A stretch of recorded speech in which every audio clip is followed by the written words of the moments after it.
আসসালামু আলাইকুম বন্ধুরা। তো আজকে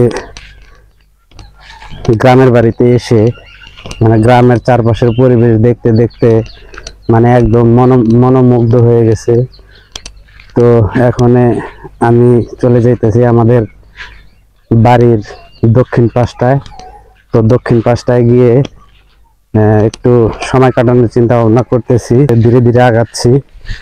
তো আজকে আপনাদের সাথে এমন একটা গল্প শেয়ার করব যেটা আসলে একদম গ্রাম বাংলার সেই সুখ দুঃখ মানুষের কথাগুলো সেটাই আলাপ করবো আজকে আপনাদের সাথে। এর ভিতরে একটা কথা বলে নেই যে আসলে বেশ কিছুদিন পরে আসলে গ্রামে আসছি। গ্রামে এসে সময়টা ফুরফুরা হয়ে নিজের মতো করে কাটানোর চেষ্টা করতেছি। তো এটা বাড়ির সামনের যে চারপাশের যে দৃশ্যায়ন সেটাই। এটা আমাদের বেগুন টাল বা বেগুন ক্ষেত। এখানে বর্তমানে বেগুনের চাষ হচ্ছে, পাশাপাশি ঢেঁড়স। তো এই সমস্তর মধ্যে যাদের জীবন কাটতেছে বা যারা জীবন কাটাইতেছেন এই পরিবেশে, তারা বুঝতে পারবেন যে আসলে কৃষি কাজ কতটা কষ্ট, হার্ড পরিশ্রমের মধ্য দিয়ে সবজিগুলা উৎপাদন করতে হয়, সবজিগুলা তৈরি করতে হয়। তো যারা এগুলোর সাথে পরিচিত আছেন তারা নিশ্চয়ই বলতে পারবেন যে আসলে কতটা কষ্ট এগুলো উৎপাদন করার জন্য। তো পাশেই আছে আমাদের এই যে পাট লাগানো হয়েছে, পাট ক্ষেত। আর ধীরে ধীরে এগিয়ে যাচ্ছে আর একটু সামনের দিকে। তো হঠাৎ করে সকালবেলা ঘুম থেকে ওঠার পরে আমার যে বেস্ট ফ্রেন্ড তো ফোন করেছে, বলতেছে তাহলে আয় একটু বসে একটু আড্ডা মারি। তো আমিও যাচ্ছি সেই ওই আমার বন্ধুর কাছে।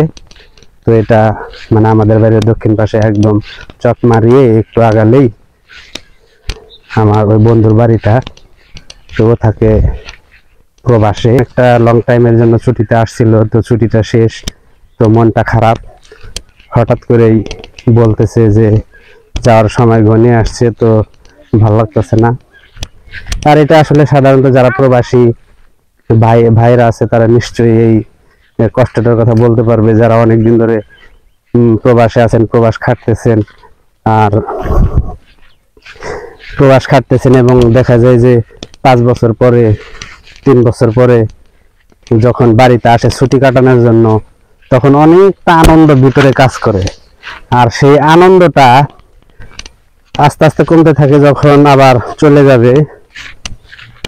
যাওয়ার মুহূর্তটা যতটা ঘনিয়ে আসতেছে, ততই খালি ভিতরে খালি একটা কষ্টের যেন পাহাড় জমতেছে, একটা পরিস্থিতি। তো সামনে আমাদের সামাজিক কবরস্থান। আর এখানে দেখা যায় যে আমাদের সমাজের মানুষগুলোর যে মৃত্যুর পরে যে একটা ঠিকানা, সেই ঠিকানার জায়গা এটা। তো আপনাদের আমি দেখানোর চেষ্টা করতেছি বন্ধুরা। তো এই যে আমার ডান পাশে যে জায়গাটা দেখতেছেন, আমাদের সামাজিক কবরস্থান এটা। তো এইখানেই দেখা যায় যে আমাদের সমাজের মানুষগুলো যদি মারা যায়, এখানে তার শেষ ঠিকানা করে দিয়ে চলে যায়। অনেক স্মৃতি, অনেক কিছুই জড়িয়ে আছে চারপাশে। তো আমার সাথে আমারে গ্রামে আসলে বুঝেনি তো গ্রামের ছেলেপুলেরা কতটা ভালোবাসার। এই যে দেখেন এসে ভিডিও করতেছি আর ওরা এসে আমার সাথে সাথে আড্ডা দিচ্ছে। তো যাই হোক, গ্রামের পোলাপান একটু লজ্জা পায়, তা ওরা স্ক্রিনের সামনে আইতে যেন একটু লজ্জা বোধ করতেছে। তো দেখতেছিনি তো সেই পেছন থেকে অনেক দূর থেকে আমার সাথে ওরা হেঁটে চলে আসছে, দেখার জন্য যে কেমন করে কি করে, কাজটা কেমন করে করি, সেই জিনিসটা ফুটেজটা কিভাবে তৈরি করা হয়, কন্টেন্টটা বানানো হয়। তো এই জন্য ওরা সাথে সাথে আসছে। তো এখানে আমার শালাবাবু অলরেডি এসে প্রেজেন্ট হয়েছে। এই যে গরমে যেন অস্থির, হয়রান পেরেশান। এটা হলো গ্রামের একটা যে মা মাটির সাথে লেগে থাকা যে মানুষের একটা আচার আচরণ, সেইটাই কিন্তু এটা যে আসলে গ্রামের মানুষগুলোর চালচলন, লাইফ স্টাইলটা কিরকম। দেখেন চারপাশের ভিউটা কত সুন্দর, একবারে সবুজ শস্য শ্যামলে ভরা। যেন গ্রামের মাঠ প্রান্তর দিগন্ত সবকিছু মানে দেখলেই যেন মনটা জুড়িয়ে যায়, যেদিকেই আপনি তাকাবেন না কেন সেদিকেই শুধু সবুজের মেলা। তো এই সবুজের মধ্যে থেকে মানে যারা বিশেষ করে গ্রামের আবহাওয়ায় বড় হয়েছেন, প্রবাসে আছেন কিংবা শহরে আছেন, অনেকদিন পরে গ্রামে আসলে মানে এই গ্রামের যে সবুজ শ্যামলের প্রকৃতির যে নিঃশ্বাসটা নিলেই যেন মানে একটা শান্তি। যারা গ্রামে বসবাস করেছেন বা গ্রামে থাকছেন, ছোটবেলা থেকে গ্রামে বড় হয়েছেন, জাস্ট তারাই বলতে পারবে যে এই ফিলটা কিরকম বা এটা কি ধরনের একটা যে শান্তি। তো আরেকটু সামনের দিকে আগাচ্ছি, যে স্টোরিটা আপনাদের বলতে বলতে আসছিলাম আমার ফ্রেন্ডের কথা। বন্ধুরা, অনেক মিস করতেছি গ্রামে এসেও। গ্রামে প্রচন্ড নেট প্রেসার, মানে এই ঈদের ছুটিটা প্রচন্ড নেট প্রেসার, যার জন্য কাজ করা একদম অসম্ভব হয়ে গেছে। প্রায় দেখা যায় যে এর ভিতরে টুকটাক কাজ করার চেষ্টা করতেছি, কিন্তু মানে নেট প্রেসারের কারণে কমপ্লিটলি কাজগুলো করা যাচ্ছে না বা সুন্দর মতো করা যাইতেছে না। অলরেডি ফাইনালি পুকুর পাড়ে চলে আসছি। একদম আপনি যেদিকেই তাকাবেন শুধু সবুজ আর সবুজ, সবুজ আর সবুজ, পরিবেশটা একদম সবুজ আর সবুজ। এই সেই মানে পুকুর পাড়, যেটা আমার অনেক পছন্দের একটা জায়গা। তো ইতিপূর্বে আপনারা দেখেছেন এখান থেকে অনেকগুলো ফুটেজ আমি আপলোড করেছি আপনাদের মাঝে। তো আমার খুব ভালো লাগে, একদম শান্তির একটা জায়গা।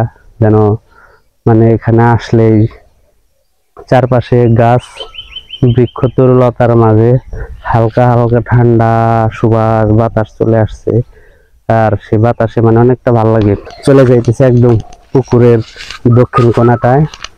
তো দক্ষিণ কোণায় গিয়ে বসবো, যে মানে কি ওয়াও, চারদিকে কি ওয়াও পরিবেশ, মানে আপনারা কল্পনাও করতে পারবেন না যে গ্রামের পরিবেশটা এতটা সুন্দর।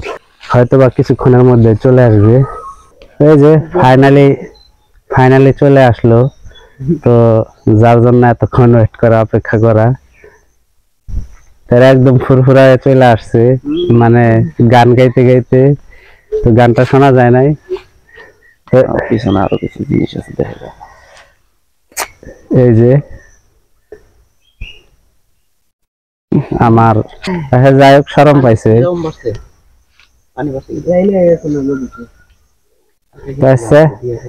গাইস ভালো থাকবেন, আল্লাহ হাফেজ।